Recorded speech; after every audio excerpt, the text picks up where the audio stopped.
জাতীয় কবি কাজী নজরুল ইসলাম বিশ্ববিদ্যালয়ে বিশ্বকবি রবীন্দ্রনাথ ঠাকুরের ১৬৪তম জন্মজয়ন্তী উদযাপিত হয়েছে। ১৩ মে মঙ্গলবার কবি নজরুল বিশ্ববিদ্যালয়ের কনফারেন্স হল রুমে দিনব্যাপী রবীন্দ্র জয়ন্তী অনুষ্ঠানে প্রধান অতিথি হিসেবে বক্তব্য রাখেন কবি নজরুল বিশ্ববিদ্যালয়ের ভিসি অধ্যাপক ডক্টর মোহাম্মদ জাহাঙ্গীর আলম।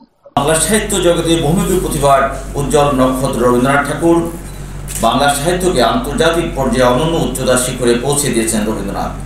কলা অনুষদের ডিন ও রবীন্দ্র জয়ন্তী উদযাপন কমিটির আহ্বায়ক অধ্যাপক ডক্টর মোহাম্মদ ইমদাদুল হুদার সভাপতিত্বে বিশেষ অতিথি হিসেবে বক্তব্য রাখেন নজরুল বিশ্ববিদ্যালয়ের ট্রেজারার অধ্যাপক ডক্টর জয়নুল আবেদিন সিদ্দিকী। প্রত্যেকটা উপকরণ থেকে নজরুল শিখতে চেয়েছেন, আমাদেরকে শেখাতে চেয়েছেন। রবীন্দ্র বক্তৃতামালায় প্রধান বক্তা হিসাবে আলোচনা করেন ইসলামী বিশ্ববিদ্যালয়ের রবীন্দ্র গবেষক অধ্যাপক ডক্টর মোহাম্মদ সোরার মোর্শেদ।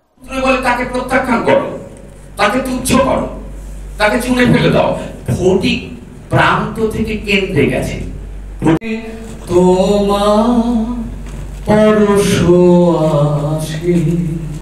কবি নজরুল বিশ্ববিদ্যালয়ের অন্যান্যদের মধ্যে বক্তব্য রাখেন বাংলা ভাষা ও সাহিত্য বিভাগের প্রধান অধ্যাপক ডক্টর মোহাম্মদ হাবিবুল মাওলা।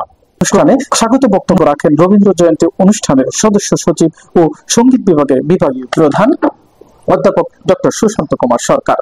অনুষ্ঠান সঞ্চালনায় ছিলেন প্রভাষক জিল্লাল হোসেন। জান্নাতুল ফারুকী, আইবিএন টেলিভিশন।